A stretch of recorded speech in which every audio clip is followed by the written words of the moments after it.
কোন বিরাহি মৌন দাসী হীরা গুহার মাঝে, কার বিরহে চোখের পানি ছড়াই সকাল সাঁঝে।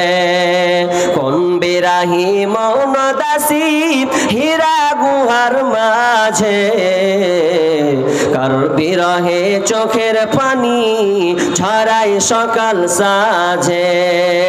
ছাড়ল বাড়ি কিসের আশা, বাঁধল বাসা হীরা গুহায়। ছাড়ল বাড়ি কিসের আশায়, বাঁধল বাসা হীরা গুহায়। কার বিরহে আকুল আশা অন্তরে তার বাজে, কোন বিরাহি মৌন দাসী হীরা গুহার মাঝে। কিসের বোঝা বহন তরে গড়ল তারে যত্ন করে, কিসের বোঝা বহন তরে গড়ল তারে যত্ন করে। প্রভু তারে করল বরণ সারা ভুবন মাঝে, কোন বিরাহি মৌন দাসী হীরা গুহার মাঝে। কি সাধনায় মগ্ন হলো কারবা প্রেমে মন মজিল, কি সাধনায় মগ্ন হলো কারবা প্রেমে মন মজিল। কারবা প্রেমে আকুল আশা অন্তরে তার বাজে, কোন বিরাহি মৌন দাসী হীরা গুহার মাঝে। হঠাৎ হলো জানা জানি কানা কানি, হঠাৎ হলো জানা জানি কানা কানি। আসলো প্রিয় অসীম বাণী, হঠাৎ হলো জানা জানি কানা কানি। আসলো প্রিয় অসীম বাণী, আধার ধরা আলো হলো কোরআন নূরের তাজে। কোন বিরাহি মৌন দাসী হীরা গুহার মাঝে, কোন বিরাহি মৌন দাসী হীরা গুহার মাঝে। কার বিরহে চোখের পানি ঝরাই সকাল সাঁঝে। অনেক সাধনার পর আল্লাহ তাআলা দীর্ঘ 6 মাসের সাধনার ফলে আল্লাহ তাআলা আসমানি গ্রন্থ দিলেন, যার নাম হচ্ছে কোরআন। আস্তে আস্তে করে আপনার আয়াতগুলো নাজিল হতে লাগলো। আয়াত নাজিল হলো কেন? তো মানুষ যাতে অন্ধকার থেকে আলোর পথে ফিরে আসতে পারে, সে যেন আপনার বোনকে সম্মান দিতে শেখে, সে যেন তার মাকে সম্মান দিতে শেখে, আপনার কিনা ভাই বোনের তারতম্যটা পার্থক্য করতে যেন শেখে। এই জন্য আল্লাহ তাআলা আমাদেরকে কোরআন দান করলেন। আচ্ছা, কোরআন তো আমাদেরকে দিলে, তো কোরআন থেকে আমরা কি নেব? আচ্ছা, আপনাদেরকে যদি আমি প্রশ্ন করি যে আপনারা আল্লাহর কাছে কি চাইবেন, আজ এটা অফার দিচ্ছি, ধরলেন অফার দিলাম আপনাদেরকে।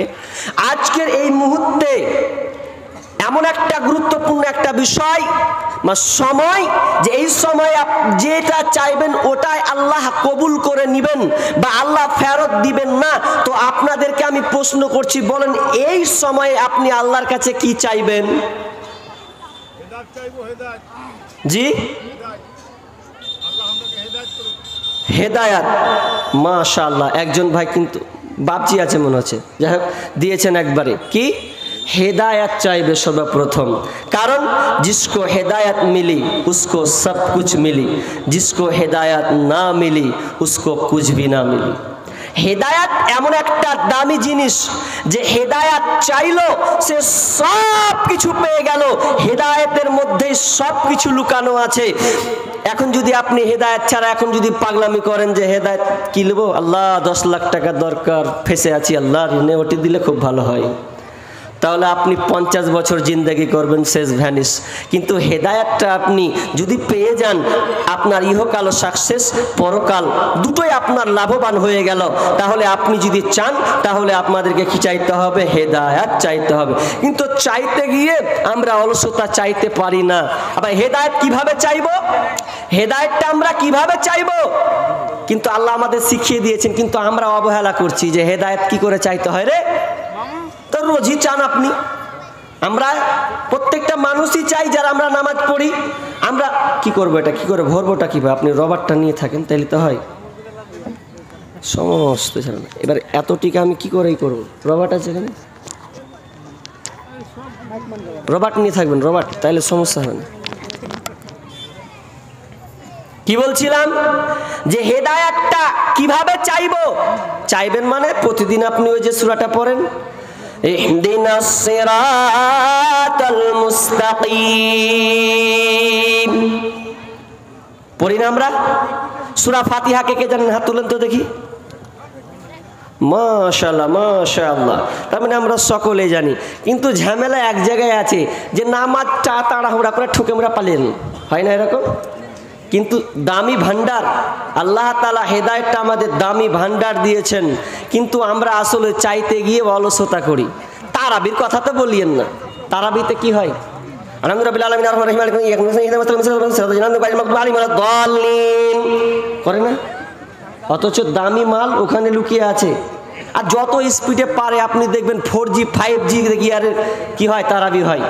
আর কোনো আলেম যদি একটু আধ ঘন্টার থেকে পৌনে 1 ঘন্টা 1 ঘন্টা চালিয়ে করছে ওকে হঠাৎ অন্য মৌলবি ঢুকা তার হবে না, চাই না, তাহলে আপনার লাভ কি হলো? আমরা চাইবো, ওখানে আল্লাহ ঢুকিয়ে দিয়েছেন যে হেদায়াত তুমি চাইবে। আল্লাহ বলছেন আমি তোকে শিখিয়ে দিই, কি চাইবি জানিস না? প্রথমে আলহামদুলিল্লাহি রাব্বিল আলামিন। যখন আপনি সূরা ফাতিহা ধরলেন, সমস্ত প্রশংসা একমাত্র আল্লাহর জন্য। আলহামদু, সমস্ত প্রশংসা, লিল্লাহি, আল্লাহর জন্য। আলহামদুলিল্লাহি রাব্বিল আলামিন, যিনি সমস্ত জাহানের প্রতিপালক। আর রহমানির রহিম, আপনি আল্লাহ এটি আগে শিখিয়ে দিয়েছেন। আমি বলছি আলহামদুলিল্লাহি রাব্বিল আলামিন, তো আমার আল্লাহ প্রতি উত্তর দেয় আমার বান্দা আমার প্রশংসা জ্ঞাপন করেছে। তার মানে আপনি সূরা যখন তেলাওয়াত করবেন তো একটা একটা করে পড়বেন। কেন পড়বেন শুনেলেন? যখন আপনি আয়াতটা পড়েন তখন আমার আল্লাহ প্রত্যেকটা আয়াতের জবাব দেন। যখন আপনি বলেন আলহামদুলিল্লাহি রাব্বিল আলামিন, যখন আপনি আল্লাহর প্রশংসা করলেন তখন আমার আল্লাহ প্রতি উত্তর দেয় যে আমার বান্দা আমার প্রশংসা করেছে। যখন আপনি বলেন আর রহমানুর রহিম, যখন আপনি এই আর রহমানুর রহিম যখন পড়লেন তার মানে আপনি আল্লাহর গুণগান বর্ণনা করলেন। আল্লাহ দয়ালু, আল্লাহ মেহেরবান, এই কথাটা যখন আপনি প্রকাশ করলেন তো আমার আল্লাহ বলছে আমার বান্দা আমার গোলাম আমার গুণগান বর্ণনা করেছে। যখন আপনি বলেন মালিক ইয়াউমিদ্দিন, তিনি হচ্ছেন বিচারের মালিকের বাদশা, যিনি মালিক ইয়াউমিদ্দিন, তিনি হচ্ছেন বিচারের দিনের মালিক। আর যখন আপনি এই কথা বলেন তখন আমার আল্লাহ উত্তর দেয় যে আমার বান্দা আমার ক্ষমতা বর্ণনা করেছে। যখন আপনি বলেন ইয়্যাকা না'বুদু ওয়া ইয়্যাকা নাস্তাঈন, আপনি বলছেন ইয়্যাকা না'বুদু, আল্লাহকে বলছেন আমি আপনারই একমাত্র ইবাদত করি এবং আপনার একমাত্র আপনার কাছে সাহায্য চায়। তো আমার আল্লাহ বলছেন আমার বান্দা আমার কাছে সাহায্য চেয়েছে, আমার ইবাদত সে করে। তখন আমার আল্লাহ বলছেন তোরা কি চাইবি রে? তোরা তো চাইতে পারবে না, ভুল করে তোরা অন্য কিছু চেয়ে নেবে, কিন্তু আমি তোদেরকে একটা দামি জিনিস শিখিয়ে দেব এই সূরার মধ্যে। যখন কোন বান্দা এই সূরাটা একটার পর একটা সেন্টেন্স বাই আয়াত সে পাঠ করতে থাকে, যখন এত দূর পর্যন্ত চলে আসে তো আমার আল্লাহ বলে তোরা কি চাইবি শুনলে আমি তোদেরকে শিখিয়ে দিলাম ইহদিনাস সিরাতাল মুস্তাকিম। হে আল্লাহ তুমি আমাকে হেদায়েতের রাস্তা দাও, যে রাস্তাটা চললে তোমার আর তোমাকে পাবো, তোমার নবীকে পাবো, তোমার দিনকে আমি ধরতে পারবো, আর তোমার দিনকে ধরতে পারলে জান্নাতে যেতে পারবো।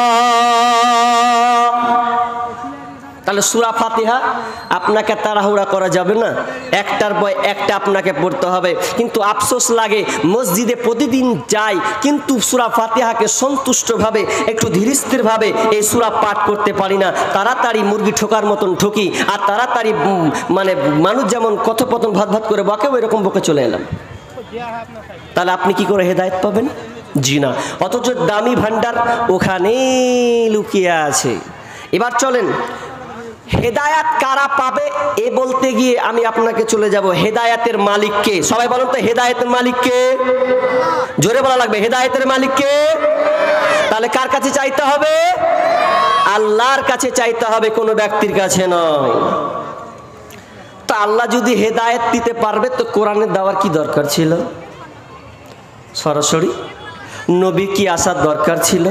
জি, এই দুটাও ইম্পর্টেন্ট কথা বলবো যদি ধৈর্য সহকারে বসেন। তবে মিডিলে একটি কথা বলি যে আমরা হেদায়েত থেকে দূরে সরে গেছি, তার কারণ একটা বুখারীর হাদিস আপনার সামনে পেশ করব, যে হাদিসটা মন দিয়ে আপনাকে শোনা লাগবে আপনি ওই গণ্ডির মধ্যে আছেন কিনা। যদিও এটা একজন সাহাবীর স্বপ্ন, একজন সাহাবীর স্বপ্ন।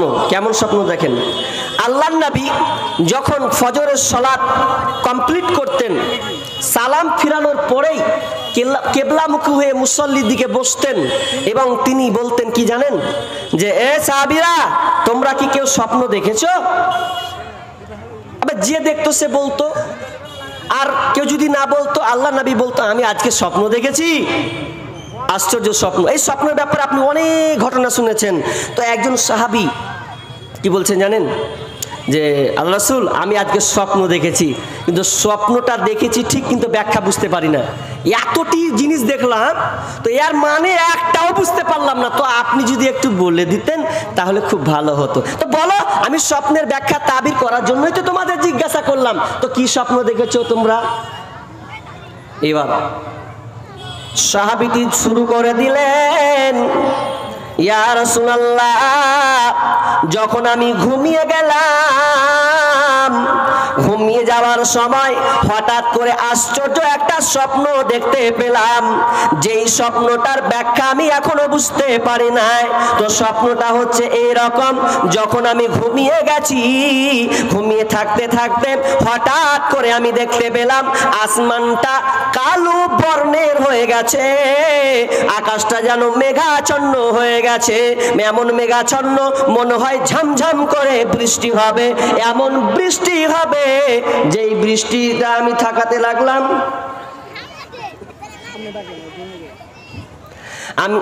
আমি স্বপ্নটা এইভাবে দেখতে থাকতে লাগলাম।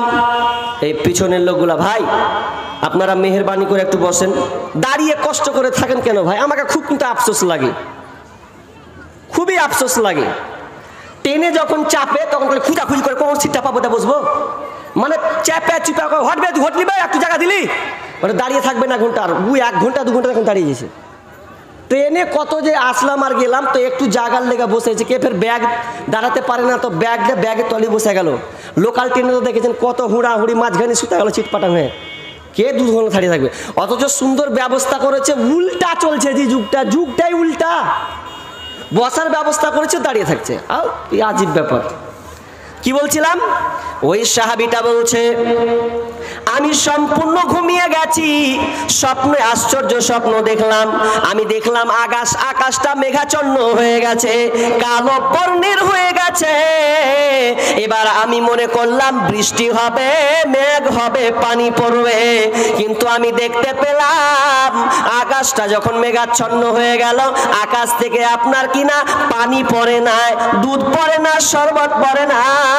আমি লক্ষ্য করলাম ওই আসমান থেকে মধু বর্ষণ হচ্ছে, পানি তো দূরের কথা, পানির বাদ দিয়ে আপনার মধু বর্ষণ হচ্ছে।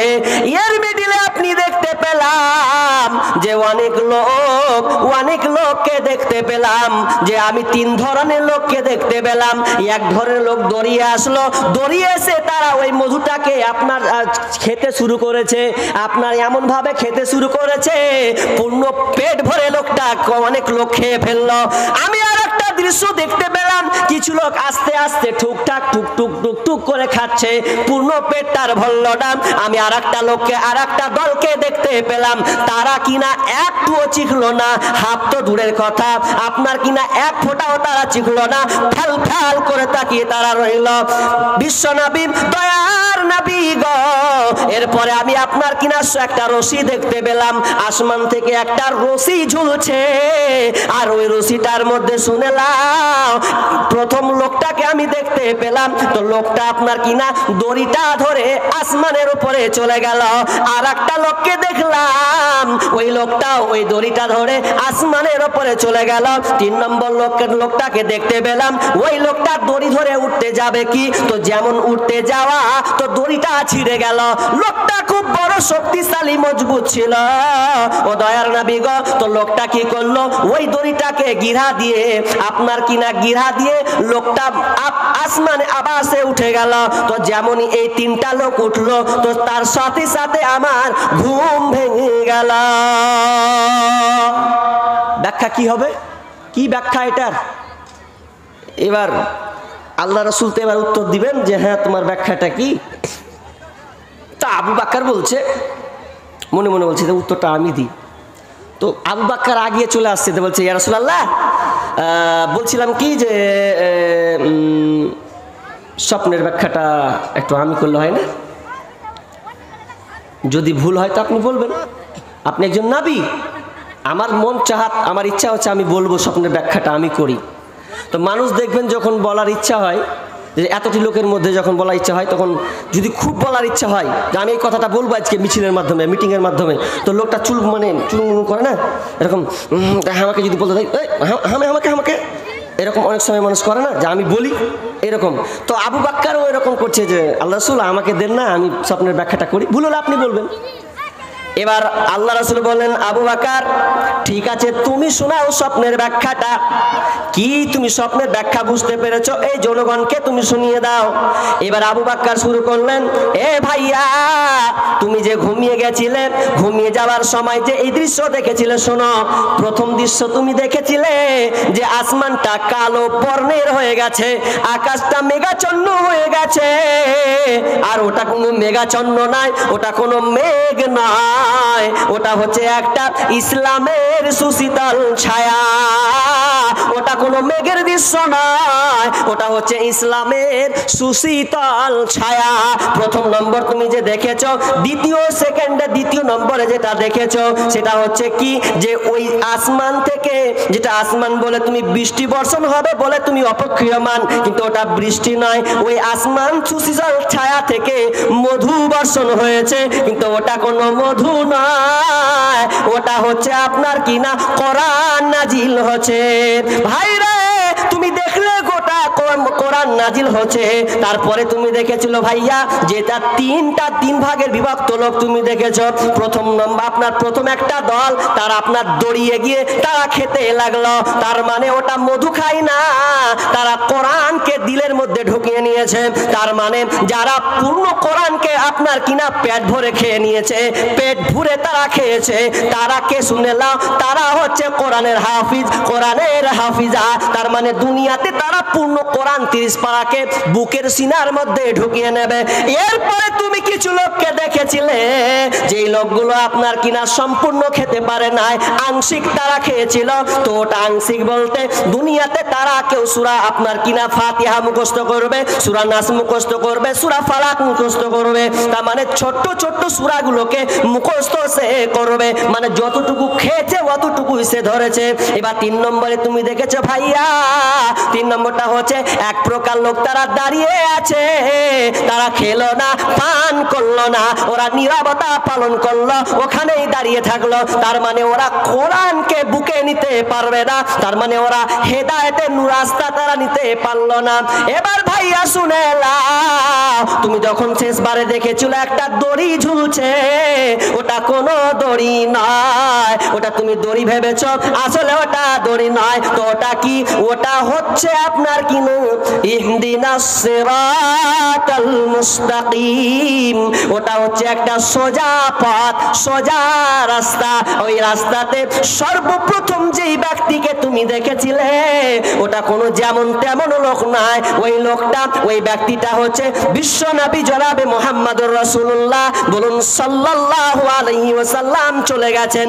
দ্বিতীয় নম্বরে তুমি যাকে দেখেছিলে, ওটা হতভাগা আমি আবু বকর, আমিও ওই রাস্তা দিয়ে চলে গেলাম। তৃতীয় নম্বরে তুমি যাকে দেখেছিলে, ওটা হচ্ছে হযরতে উমর রাদিয়াল্লাহু তাআলা আনহু। তুমি উমরকে যেতে দেখেছো, তুমি দেখেছো উঠতে গিয়ে উমর দড়ি ছিঁড়ে পড়েছে, তার মানে দড়ি ছিঁড়া নয়, ওটা ইঙ্গিত করা হয়েছে উমরকে দুনিয়াতে শহীদ করা হবে, তাকে দুনিয়াতে শহীদ করে দেবে, মারা হবে, এই জন্য ছিঁড়ে গেছে। কিন্তু উমর আবার দড়ি গিরাটা দিয়ে উপরে উঠে গেছে। তো তুমি এবার ওই আবু বকর বলছেন, ভাই রে, তুমি যদি লাগাতার এরকম স্বপ্নটা দেখতে থাকতে, তাহলে তুমি অনেক ভালো ভালো সাহাবী তাবেঈদেরকে তুমি দেখতে পেতে। তাহলে হেদায়েত কত দামি জিনিস, যে হেদায়েত পেল সে সব কিছু পেল। তাহলে এবার আমার প্রশ্ন ছিল যে হেদায়েত কে দেয়? তো কোরআন। আচ্ছা, কোরআন হেদায়েত দিতে পারবে? কোরআন হেদায়েত দিতে পারবে? আপনারা বলেছেন হেদায়েতের মালিক কে? আল্লাহ। তাহলে কোরআন হেদায়েত দিবে? কোরআন বলছে আমাকে পড়ে কেউ হেদায়েত নিবে, আবার কেউ গুমরা হবে। কেউ কোরআন পড়ে হেদায়েত নিবে, আবার কেউ গুমরা হবে। কোরআনের আয়াত, ইউযিল্লু বিহি কাসীরা ওয়া ইয়াহদি বিহি কাসীরা ওয়া মা ইউযিল্লু বিহি ইল্লাল ফাসিকিন।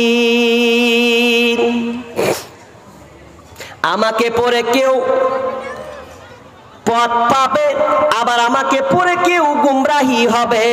কেউ পথ পাবে, কেউ পথ পাবে না। আমাকে পড়তে গিয়ে আল্লাহকে চিনবে, আবার আল্লাহ পড়তে গিয়ে সে আল্লাহকে চিনবে না, বেঈমান হয়ে যাবে। তাহলে কোরআন হেদায়েত দিতে পারে না, বরং কোরআন আপনাকে রাস্তা দেখাবে। তাহলে উদাহরণ দিলে আপনি বুঝতে পারবেন যে আপনি মনে মনে ভাবছেন কি হলো, কিন্তু উল্টা দিকে চলে গেল বায়ান, যে না। উদাহরণ দিই আপনাকে, ধরেন আপনার রোগ হয়েছে, আপনার রোগ, আপনার কি হয়েছে? রোগ হয়েছে। তো রোগ যদি আপনার হয়, জ্বর হয় কিংবা ঠান্ডা হয় কিংবা আর কিছু হয়, তাহলে আপনি কোথায় যান? ডাক্তারের কাছে যান না? কি ভাই কথা বলেন না, জি ডাক্তার কাছে যান না? ডাক্তার কাছে যান, ডাক্তার আপনাকে একটা প্রেসক্রিপশন লিখে দেয়, কি দেয় না? দেয় তো। ওই প্রেসক্রিপশনটা লিখে দেয়, দিয়ে আপনি কোথায় যান? কোথায় বলেন না জি ভাই? ফার্মেসিতে না চায়ের দোকানে? ফার্মেসিতে না? ওই প্রেসক্রিপশনটা দিয়ে আপনি ফার্মেসিতে যান। তো ফার্মেসিতে আপনি গেলেন, ফার্মেসিওয়ালা এই প্রেসক্রিপশন দেখে আপনাকে ওষুধ দিল, এরপরে আপনি খেলেন, এরপরে আপনি সুস্থ হয়ে গেলেন। উদাহরণটা যদি বুঝেছেন তো ভালো। এবার দেখলেন ডাক্তার হচ্ছেন নবী মুহাম্মদুর রাসূলুল্লাহ সাল্লাল্লাহু আলাইহি ওয়াসাল্লাম। তিনি প্রেসক্রিপশনটা লিখে দিলেন। এবার কিনা এই প্রেসক্রিপশনটা আপনি ওষুধ চলে গেলেন, ওষুধটা হচ্ছে কোরআন। আর এটা খাওয়ার পর যখন আপনি আরোগ্য লাভ হলেন বা শিফা হলেন, তার মানে এখানে আপনার কিনা ফার্মেসি হচ্ছে কোরআন, আর যেটা সুস্থ দেনেওয়ালা তিনি হচ্ছেন কে? আল্লাহ। তার মানে আপনি বুঝলেন কোরআন কিন্তু হেদায়েত দিতে পারে না। কোরআন পড়ে কেউ হেদায়েত পাবে, কেউ গুমরাহি হবে না। আপনা হলে আপনি দেখেন অনেক বেঈমান কোরআন পড়ে তারা নাস্তিকতার জীবনের দিকে ঢুকে গেছে। এরকম আপনাকে কয়েকটা নাস্তিকদের কথা বলবো। নাম্বার 1, সবচাইতে বড় 1 নম্বর একজন নাস্তিক হচ্ছে মুফাসসিল ইসলাম। এই মুফাসসিল একজন মুসলমান। এই মুফাসসিল মুসলমান হওয়ার পরেও সে আপনার ইসলামকে ত্যাগ করে আপনার কিনা নাস্তিকে রূপান্তরিত হয়েছে। মানুষদেরকে গুমরাহি করার জন্য একটা পরিকল্পনা সে করতে চলেছে। এমন করে আছে আসিফ মহিউদ্দিন, তারপরে আছে মাসুদ, এই করে আপনার রহমান লোপা একজন মেয়ে ছেলে, তারা মুসলমানের বাচ্চা হয়ে কোরআন স্টাডি করার পর, মাসুদের আমি জীবনটা পড়তে গেছিলাম, আপনার কিনা ওয়েবসাইট দেখলাম, তো তিনি একজন ছিলেন আলেম মাস্টার, আপনার কিনা মাদ্রাসায় ভালো র্যাঙ্ক করেছে। এত সুন্দর পড়াশোনা করার পর, ফারাগাত করার পর, এরপরে সে মুসলিমের বিরুদ্ধে সে বর্ণনা করছে, বেঈমান হালাতে চলে গেছে, অথচ তার কাছে কোরআন ছিল। কোরআন হেদায়েত দিতে পারে না, তবে কোরআন রাস্তা দেখাতে পারে। আগে আমি আয়াতটা ধরে নিই, প্রথমে আয়াতটা দিয়ে আমি একটা করে যাব। প্রথমে একটা কি পড়িনি আমি আয়াতটা? আলিফ লাম মিম যালিকাল কিতাবু লা রাইবা ফীহি হুদাল লিল মুত্তাকিন। মুত্তাকিন, এটা হচ্ছে মুত্তাকিদের জন্য হেদায়াত। বাকি আয়াতটা আমি আপনার সাইডে রাখলাম। তো হেদায়াত কোরআনটাকে হুদাল্লিল মুত্তাকিন, মুত্তাকিদের জন্য হেদায়াত রয়েছে। যারা মুত্তাকি হবে, প্রকৃত যারা আল্লাহওয়ালা হবে, তারাই কেবল কোরআন থেকে হেদায়াত নিতে পারবে, কোরআন থেকে আপনার কিনা রসটা বের করতে পারবে, এর ওষুধটা পাবে। কিন্তু যারা হেদায়াতের আশায় আসবে না, সে কিন্তু কোরআন থেকে হেদায়াত পাবে না। এবার আপনাকে উদাহরণ দিই, মানে আপনাকে প্রশ্ন করবো একটা, বলেন তো কোন খাবারকে, ভেবে উত্তর দিবেন, কোন খাবারকে আদর্শ খাবার বলা হয়? এতটি লোক আছেন, কোন খাবারকে আদর্শ খাবার বলা হয়? বিজ্ঞানীরা নাম দিয়েছে কি না, বিজ্ঞানীরা বলেছেন আদর্শ খাবার বলা হয়। কে বলতে পারলেন না এতটি লোকের মধ্যে? আদর্শ খাবার, বিজ্ঞানীরা বলছে আদর্শ খাবার হচ্ছে দুধ। এবার ব্যাখ্যা করছেন ওনারা কেন আদর্শ খাবার বলা হয়। এই দুধটা এমনই একটা প্রোটিন, এত পুষ্টি, এত ভিটামিন, এত ক্যালোরি তার মধ্যে রয়েছে, যে একটা লোক যখন দুধ পান করে, গরুর দুধ যখন সে খায়, তখন সে সব কিছু থেকে নিরাপদ। তার খিদাও মিটে যায়, তার ভোগ তৃষ্ণা দুটোই মিটে যায়। কিন্তু যদি আপনি পানি খান, তাহলে আপনার তৃষ্ণা মিটবে কিন্তু ভোগ মিটবে না। পানি, আপনি শুধু পানি খেলেন তো, পানি খেয়ে আপনি এই পানিতে তৃষ্ণা লেগেছে রে, ওটা তৃষ্ণাই মিটবে কিন্তু ভোগ মিটবে না। কিন্তু পানি এমন এক, দুধ এমনই একটা পদার্থ বা এমন একটা খাবার, যেটা আপনি খেলে আপনার তৃষ্ণাও মিটে, আপনার কি মিটে? ভোগ দুটাই মিটে। আপনি যদি ভাত খান, ভাত খেলে আপনার ভোগটা মিটে যাবে কিন্তু তৃষ্ণা মিটবে না, আপনাকে পানি পান করা লাগবে, নাহলে আপনাকে ভালো লাগবে না। এই জন্য বিজ্ঞানীরা বলছে এই দুধটা হচ্ছে আদর্শ খাবার, এ দুটোই মিটিয়ে দেয়, তৃষ্ণা ভোগ দুটোকেই মিটিয়ে দেয়। এবার আপনারা বলেন, যদি ওই লোকটার আপনার কিনা আমাশয় হয়, ডায়রিয়া হয়, তাহলে ডাক্তার দুধ খেতে বলবে না নিষেধ করবে? বলেন জি, নিষেধ করবে না। কারণ সে ডায়রিয়া হয়েছে, তার আমাশয় শুরু হয়েছে, আর ডাক্তার ওকে বলবে তোমার ওষুধ আপনার কিনা দুধ পান করা যাবে না, খবরদার। যদি তুমি দুধ পান করো, তাহলে ল্যাপকা থালিয়ে পায়খানা সাইডে বসে থাকতে হবে, ওই পায়খানাকে বন্ধু মনে করতে হবে, তুই আমার বন্ধু, ঢুকবো খালি বারবার ঢুকবো, বারবার ঢুকবো, বন্ধুর সঙ্গে লেনদেন হয়ে যাবে। আমাশয় যদি শুরু হয়ে যায়, তাহলে আপনার কিনা নিজেকে আর কন্ট্রোল করতে পারবে না, বন্ধু বলে ওকে সারাদিন মানে আপনাকে জোগাতে হবে। তো ঠিক তেমনি ভাবে যারা কিনা, যাদের পেটে আমাশয় হয়েছে, তার মানে সে কুবুদ্ধি, আপনার কিনা খারাপ বুদ্ধি নিয়ে, খারাপ মানসিকতা নিয়ে কোরআন স্টাডি করবে, তো জীবনে কোনোদিন হেদায়াত পাবে না। নেই হেদায়াত। একটা লোকের নাম বলবো, কিন্তু ওই বিষয়টা এখন কিন্তু খুব পেপার পত্রিকা খবর নিউজ সব হচ্ছে, কিন্তু সেটা কি? বাবরি মসজিদ 6 ডিসেম্বর হয়েছে না, হয় নাই কিছুদিন হলো। এই বাবরি মসজিদের খুব একটা ইম্পর্টেন্ট একটা বিষয় আছে, আত্মাহারিক পত্রিকায় পড়ছিলাম, ওটাই তুলে ধরছি আপনাকে। তো আত্মাহারিক পত্রিকায় পড়তে গিয়ে কি দেখলাম, যে একজন লোক ছিলেন শিবসেনা, যার নাম হচ্ছে বলবর সিং। বলবর সিং নাম শুনেছেন, দেখেছেন কেউ? এনাকে কিন্তু আনা হয়েছিল অনেক জায়গাতে। এই ব্যক্তিটা 1 নম্বরের আসামি। সে প্রথমে এই বাবরি মসজিদ ভেঙেছিল 1992 সালে 6 ডিসেম্বর, সেই বাবরি ভেঙেছিল। কিন্তু ফলাফল কি দাঁড়িয়েছে জানেন?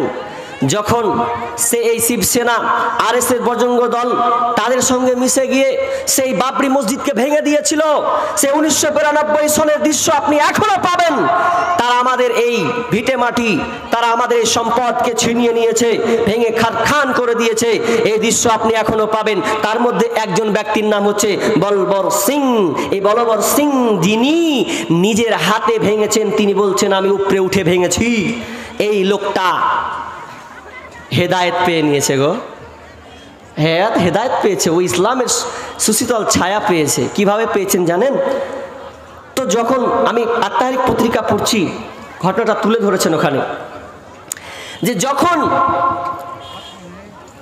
এই ব্যক্তিটা ভাঙার পর বাড়ি ঢুকবে, পেপার পত্রিকায় সেদিন ভিডিও হচ্ছে, সারা পৃথিবীর মানুষ দেখতে পাচ্ছে যে আরএসএস বর্জঙ্গ দল, তারা শিবসেনা, তারা আজকের দিনে এই 6 ডিসেম্বরে তারা আজকে আপনার কিনা বাবরি মসজিদকে টচনচ করে ভেঙে দেওয়া হচ্ছে।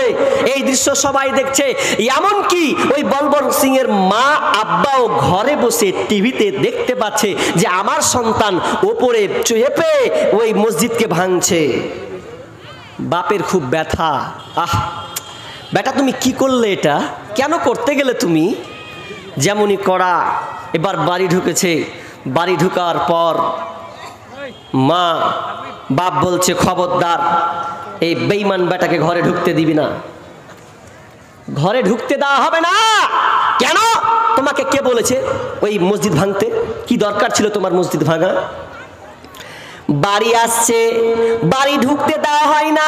বাপ আফসোস করছে, আহারে এমন একটা দিন, এমন একটা ধর্ম, শান্তির ধর্ম, ওরা নিজের ধর্ম ওরা পালন করছে, ওদের মসজিদকে কি দরকার ভাঙার?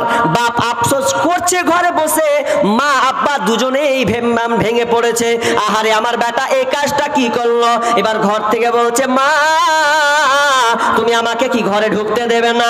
এবার মা বলছে, না না, তোকে ঘরে ঢুকতে দেওয়া হবে না। তুই যেমন একটা নোংরা কাজ করেছিস, একজন তুই হিন্দু হয়ে কি করে তুই মুসলিমদের মসজিদকে ভাঙতে পারলি? এটা তো কখনোই মেনে নেওয়া যায় না। আমি কেন ঘৃণা করবো রে? সারা পৃথিবীর লোক যতদিন দেখবে ততদিন পর্যন্ত তোদেরকে ঘৃণা করতে থাকবে, তোদেরকে লাঞ্ছিত করতে থাকবে, তোরা বদদুয়া ছাড়া তোরা কিছুই পাবি না।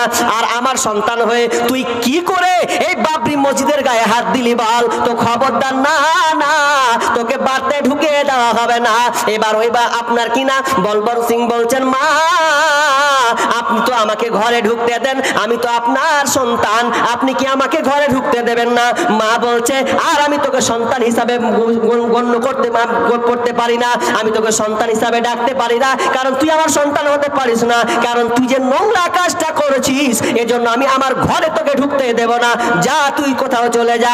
এই বলবন্ত সিং এবার দুঃখে রেগে, মানে দুঃখে ক্ষোভে আপনার কিনা কন্দন করে।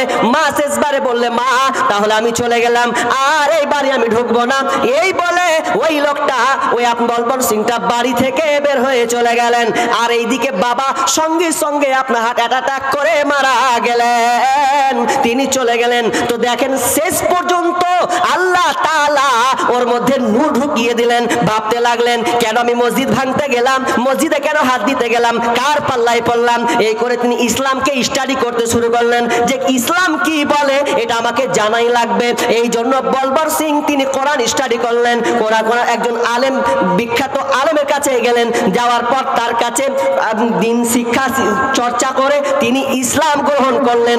না না, এটা যেমন কোন ধর্ম নয়, এমন একটা দিন, এটা হচ্ছে শান্তির একটা ধর্ম। যে কোরআন যেটা শিক্ষা দেয় আমরা তো ভুল বুঝেছিলাম, আমাদেরকে ভুল বুঝানো হয়েছে।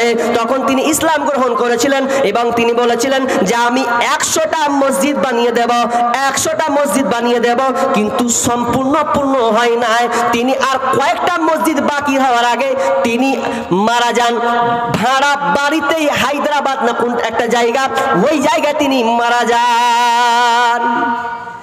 কিন্তু ইসলাম পেয়েছেন, সব ছাড়তে হয়েছে। তাহলে হেদায়েত কত দামি জিনিস যে আমরা হেদায়েত নিতে পারলাম না।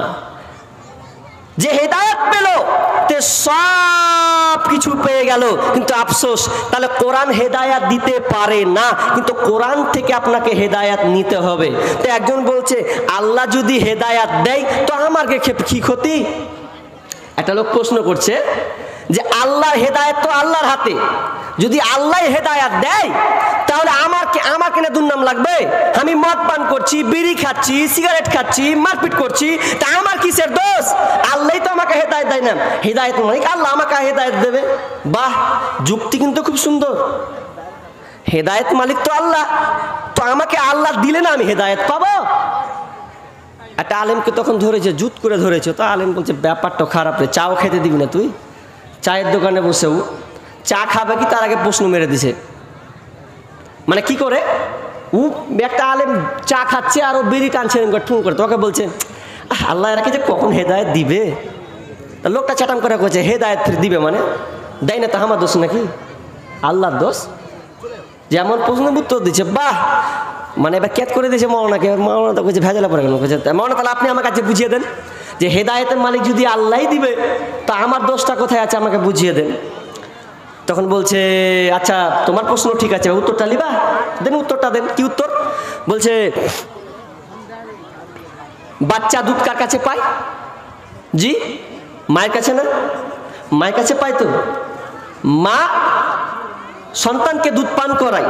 আচ্ছা বাচ্চা শুয়ে আছে, সুন্দর হয়ে শুয়ে আছে, কোনো ডিস্টার্ব নাই। মা এক জায়গাতে রান্না করছে, তো রান্না করতে করতে করতে করতে করতে বাচ্চা যদি না কাঁদে দুধ দেবে? জি বলেন দিবে? না দিবে না। আর যদি বাচ্চা কাঁদতে শুরু করে দেয় তাহলে চুলা ছেড়ে দিয়ে আসবে, ওরা আমার লাল রে, ওরে আমার সোনা রে, আমার কলজা রে, কি হলো রে, নিয়ে আপনার বাচ্চাকে দুধ খাওয়াতে লাগলো। বাচ্চা কাঁদলো, এরপরে বাচ্চা দুধ পেলো, তো আপনি কোন আশায় বসে আছেন? হে তুমি মানসিকতা তো চেঞ্জ করো। তুমি একবার কোনোদিন বলেছো যে আল্লাহ তুমি আমাকে হেদায়েত দাও? এটা চেয়েছেন আপনি? চাইবেন তবে না আল্লাহ আপনাকে দেবে। আপনি কুট মুড়ে বসে আছেন একবার হাত গুমরি করে, তাহলে আল্লাহ আপনাকে হেদায়েত দেবে?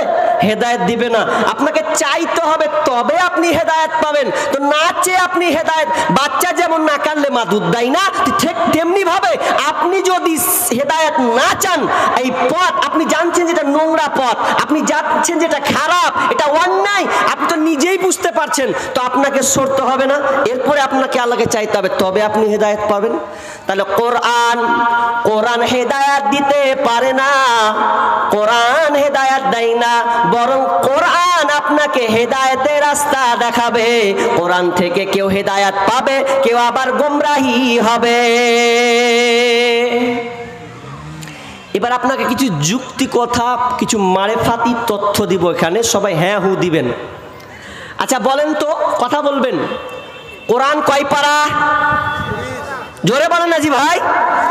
30 পারা, কোরআন 30 পারা। আচ্ছা যারা কোরআনকে সম্পূর্ণ কোরআন পড়ে বা আরবি স্টাডি করে গড়গড় গড়গড় গড়গড় করে আরবি বলতে পারে, তাদেরকে কি বলা হয়?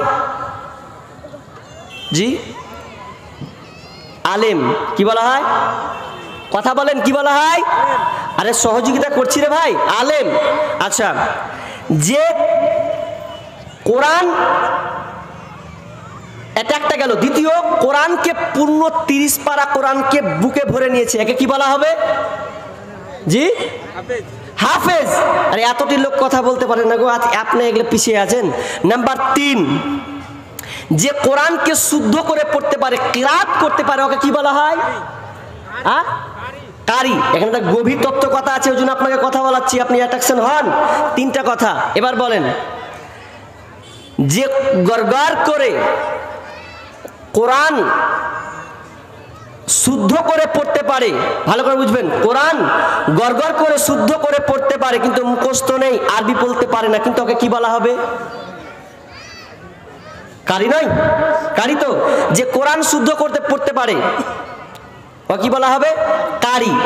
তাহলে একটা লোক কোরআন পড়তে জানে, ভালো করে বুঝবেন, এবার একটা লোক কোরআন পড়তে জানে, এর তরজামা জানে, কিন্তু শুদ্ধ করে পড়তে পারে না, কি লয়? কারি লয়। এই তো সুন্দর, বাস। একটা লোক কেরাত করতে পারে, শুদ্ধ করে পড়তে পারে, তরজামাও করতে পারে, মানে তরজামা করতে পারে না, শুদ্ধ করে পড়তে পারে, মুখস্থ আছে, কি বলবেন কি লয় তাহলে? ওই একটা লোক, ভালো দেখেন, একটা লোক কোরআন পড়তে পারে, শুদ্ধ করে কোরআন পড়তে পারে, ঠিক আছে, মুখস্থ আছে, কিন্তু আরবি মানে তরজমা করতে পারে না, কি লয়? ওই আলেম নয়। ভালো করে বুঝেন তিনটা কথা এটা বলেন। এবার মারিফাতের তথ্য বলছি। তাহলে একটা লোক কোরআন পড়তে পারে, ও হলো হাফেজ, কোরআন পড়তে পারে। একটা লোক শুদ্ধ করে কোরআন পড়তে পারে না, আপনার কিনা মুখস্থ নাই কিন্তু গড়গড় করে আপনার কিনা আরবি পড়তে পারে, আরবি পড়তে পারে নাই কিন্তু তার মুখস্থ নাই। তার মানে কি? ও আপনার মুখস্থ নাই, তার মানে ও হাফেজ নয়। তাহলে তিন ক্যাটালগ হয়ে গেল। এবার শুনেলেন কোরআনের দুইটা জিনিস আছে, একটা হলো মুখ, একটা হলো বুক, একটা হলো মুখ, একটা হলো বুক। কিভাবে বুক মুখ?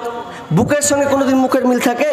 একটা লোক ধরেন কিছু চাইতে আসছে, আপনার কাছে ধার চাইবে, কিছু টাকা নেবে, এই টাকা নিবে, এই টাকা নেওয়ার পর এবার আপনাকে দৌড়তে দৌড়তে চলে এসে বলছে, ভাই হ্যাঁ তোমার এই কাকি, বুঝতে পেরেছো, তোমার কাকির খুব অবস্থা খারাপ, এত অবস্থা খারাপ, আমাকে এখনই হসপিটাল নিয়ে যেতে হবে, যার কোনো বিকল্প কোনো পথ নাই, তো আমাকে এখনই তাড়াহুড়া করে যেতে হবে, তো গাড়ি রেডি করে দিয়েছি, তো এখন এখন এখন আমাকে যেতে হবে, তো তো তো কিছু, তার মানে ও কি বলতে চাইছে বলেন তো? বুঝতে পারেননি? আরে টাকা বলতে পারে না, কিন্তু আর মনটা তো বলছে যে কিছু টাকা দেন, আমার গার্জেন আমার স্ত্রীকে আমি নিয়ে যাব, এটাই তো বলতে চাচ্ছে। তাহলে কোরআনে এবং কোরআনের দুটা, একটা বুক একটা হচ্ছে মুখ, দুইটা দিক রয়েছে। এবার ভালো করে শুনেলেন এই বুক আর মুখ। এবার হেদায়াত জিনিসটা বুঝালেন। একটা লোক কোরআন পড়ছে, হাজি সাহেব জানেন কোরআন পড়ছে, উদুয়ারে কি পড়ছেন? সূরা মাউন পড়ছে। আরাইতাল্লাযী ইউকাযযিবু বিদ্দীন ফাযালিকাল্লাযী ইয়াদউল ইয়াতীম ওয়া লা ইয়াহুদ্দু আলা তাআমিল মিসকিন। আর যখন বলছে ওয়া লা ইয়াহুদ্দু আলা তাআমিল মিসকিন, আর ওই সময়তে একটা মিসকিন সে বলছেন, হাজি সাহেব 5 টাকা দেন। তো হাজি সাহেব বলছে, বাহ কোরআন পড়ছে আর এখানে ডিস্টার্ব করতে চলে আসছে, অথচ ওখানে পড়ছে কি পড়ছে? ওয়ালা ইয়াহুদ্দু আলা তাআমিল মিসকিন। যদি তোমার কাছে কোনো মিসকিন সাহায্য চায়, তাকে সাহায্য করবে, খবরদার তাকে ধমকে দিবে না, ওকে তাড়িয়ে দেবে না। ওই আয়াতটা নিজেই ভাজি পড়ছে, আর যখন চাইছে দেন দেন বাপজি দেন, ভাগ কোরআন 25টা পড়তেছি তুই এখানে, তার মানে ও বুঝলো না কোরআনের মর্ম, যা মর্যাদা সে বুঝলো না, কোরআনের আপনার সারমর্ম সে বুঝলো না, কোরআন কি জিনিস সে বুঝলো না, কিন্তু গার করে পড়ে রেখে দিল। তার মানে ওর নসিবে হেদায়াত জুটলো না। যদি কোনো বান্দা পড়ে হেদায়াত না পায়, তাহলে তার দুনিয়াটাই হচ্ছে বৃথা। আপনাদের এতক্ষণ বললাম, মেয়েদেরকে তো অনেকক্ষণ ধরে বসে আছে, মেয়ের কথা একটাও বলি নাই। মেয়েদের ব্যাপারে কিছু কথা বলবো। মেয়েদের ব্যাপারে একটা মহিলার কথা তুলে ধরবো, যেই মহিলা ইসলাম গ্রহণ করেছিলেন। ওর কথা শুনলে আপনার মানে জান খাট্টা হয়ে যাবে প্রথমে যদি শুনেন, তো পরে বলবেন কি আর করা যায়, কিছু করার নেই। প্রথমে আপনার রাগ হবে। আচ্ছা, হিন্দার নাম শুনেছেন? হিন্দা মেয়েটা কে? খুব ভালো লোক না? এ এমন একটা হিন্দা যে রাসূল সাল্লাল্লাহু আলাইহি ওয়াসাল্লামের চাচা হামজা রাদিয়াল্লাহু তাআলা আনহুর কি করেছিলেন? ওই কলিজাকে বের নিয়েছিলেন। কোন তাফসীর বলছেন যে কলিজাটাকে বের করেছে, তো বের করে আবার দাঁতে চিবিয়েছে। কোন তাফসীর বলছেন যে ওই মালাটা, ওই আপনার কলিজাটাকে মালা বানিয়ে গলায় পরে রেখেছে। এত খাতারনাক মহিলা, রাগ খুব। বদরের যুদ্ধে হেরেছে, তো উহুদের যুদ্ধে ওই চাচা হামজা রাদিয়াল্লাহু তাআলা আনহুকে ওইসিকে বলছে, ওইসি তুই ওই হামজার কলিজা আমাকে দিতে পারবি? তুই যদি দিতে পারিস তাহলে তোকে আমি আবাদ করে দেবো, তুই একজন এখন আমার কৃত দাস, তুই যদি আবাদ জিন্দেগি চাস যে আমি তোকে নিষ্কৃতি করে দেবো, স্বাধীন করে দেবো, তোকে একটা কাজ করতে হবে। তো বলেন কি? বলছে তুই হামজাকে মারতে পারবি, তোর কলিজা নিয়ে আসতে পারবি? বলছে সহজ, আমার কাছে ইজি, কোনো অসুবিধা নাই। তো ওই উহুদের যুদ্ধে কি করলো? ওই বল্লম টার্গেট করে হামজাকে মারলো, তীর ছিরকে ঐসি যেমনই মারা টার্গেট করে বুকে এসে লাগলো, বুকে এসে একদম ফেরে কলিজাটাকে এনে হিন্দাকে দিলে, বলছে লেন এবার আপনার এই কলিজা দিলাম, আপনার শত্রুর কলিজা। আশ্চর্য হিন্দা, কি টার্গেট, কি মহিলা তার। তো ওই মেয়েটার কিছু নমুনা বলবো আজকে আপনাকে, যেই মহিলা ইসলাম গ্রহণ করেছে। এবার আপনি বলবেন যে ইসলাম গ্রহণ করেছে, তার কি করা যায়? এবার ওই হিন্দা, একদিনকার ঘটনা, হিন্দার কিন্তু কয়েকটা গুণ ভালো ছিল, তার মধ্যে একটা গুণ ভালো ছিল, হিন্দা কোনোদিন পর পুরুষের সঙ্গে কথা বলতো না।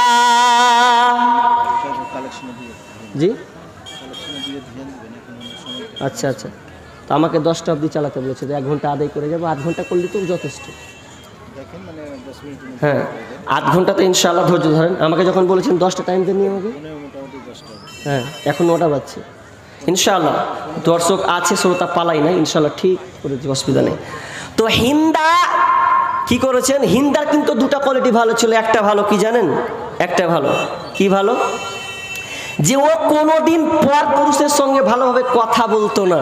আর আজকালকে আমাদের তো একবারে স্ট্যাটাস, মানে একদম আধুনিক পরিবার যাকে বলা হয়।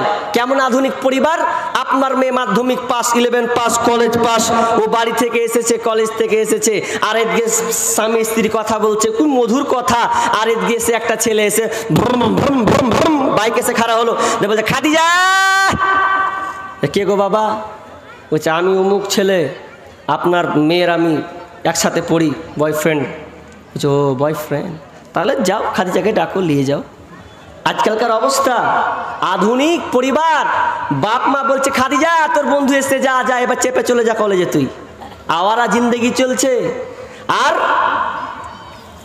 আর এইদিকে হিন্দার দেখেন পর পুরুষের সঙ্গে কোনোদিন কথা বলে নাই, একবার নীরবতা পালন করে। কিভাবে বোঝা যায়? একটা মেয়ে এসে বলছে হিন্দাকে, শুনেছিস কথা? বলছে কি, রাস্তা দিয়ে আস্তে আস্তে দেখলুম একটা মেয়ে অন্য পুরুষকে কি বলছে জানিস, ওকে জিজ্ঞাসা করছে যে পথটা কোন দিকে, তো ওইভাবে দেখিয়ে দিছে যে জি এখান দিয়ে যাবে। তো হিন্দা বলছে ছি ছি ছি ছি, তোবা তোবা, কেমন করে কথা কইতে পারলে? মেয়েটা ছিল লাজ শরম কি লজ্জা কিছু আছে, কি করে কথা কইতে পারলে? হিন্দার এই গুণটা ছিল যে পর পুরুষের সঙ্গে কথা বলতেন না, ভালোভাবে নিজেকে কন্ট্রোল করতেন। আর আজকাল আমাদের তো কোন আওয়ারা জিন্দেগি কোন ব্যাপার নাই, কে আবার কে কত কথা, 2 ঘন্টা 4 ঘন্টা মোবাইলে চলছে, 5 ঘন্টা 6 ঘন্টা রাত পার কোনো খবর নাই মোবাইলে। আর সে দিন পার করে দিল, সকাল হয়ে যাচ্ছে, দিনের তো কাজ মন বসে না, বসবে কি করে? ও তো আওয়ারা জিন্দেগি জীবন যাপন করছে। আর আজকালকার মেয়েরা আমাদের দিকে দেখবেন, আপনাদেরকে বিড়ি বাঁধা আছে গো, এদিকে বিড়ি বাঁধা আছে, আমাদের ওইদিকে বিড়ি বাঁধা আছে, একদম গোল করে চাক্কা করে একদম বসে গেল লম্বা করে। কোথায় বসবে? এত ওকে আল্লাহ বাড়ি দিয়েছে, এগনে দিয়েছে, তো বসবে না, রাস্তার পাশে গিয়ে বসবে। আর বসবে এমন ভাত ভাত ভাত করে গল্প করবে। রাস্তা দিয়ে আপনার হকার যাবে, পেপসি বালা যাবে, আইসক্রিম বালা যাবে, তরকারি বালা যাবে, আর কাপড় বালা যাবে। তো একবারও মাথায় কাপড় দেয় না, একবারও মাথায় কাপড় নাই। আর যখন একটা আলেম যায় রাস্তা দিয়ে, তো বলছে আর ছুরি মাথায় কাপড় দে, দেখতে পাচ্ছি না মৌলবি এলো, মানে মৌলবি এলো তখন মাথায় কাপড় দিচ্ছে, যে মাথায় কাপড় দে, শরম লাগবে না, কি করবে মৌলবি সাহেব? তখন মাথায় কাপড় দিল। তা আমি মনে মনে ভাবছি যে সব তো বেটা ছেলে গেল ওখান দিয়ে, তো তখন কেউ মাথায় কাপড় দিল না, আর মৌলবি থেকে মাথায় কাপড় দিল, ব্যাপারটা কি? তা আমি মনে মনে ভাবছি হয়তো যেটি বেটা ছেলে, মানে যেটি হকার সবটি গেছিল সবটি হিজড়া, আর মৌলবিটা শুধু দাঁড়িয়ে রেখে ওই খালি পুরুষ, বাকি সবটি হিজড়া ছিল মনে হয়, ওই জন্য মাথায় কাপড় দেয়নি। এমনটা নাকি? এমনটাও তো লয়, মৌলবি দেখেও মাথায় কাপড় দিয়ে দিলে, আর বাকি যে এত লোক যাচ্ছে ওর মাথায় জুটেই না।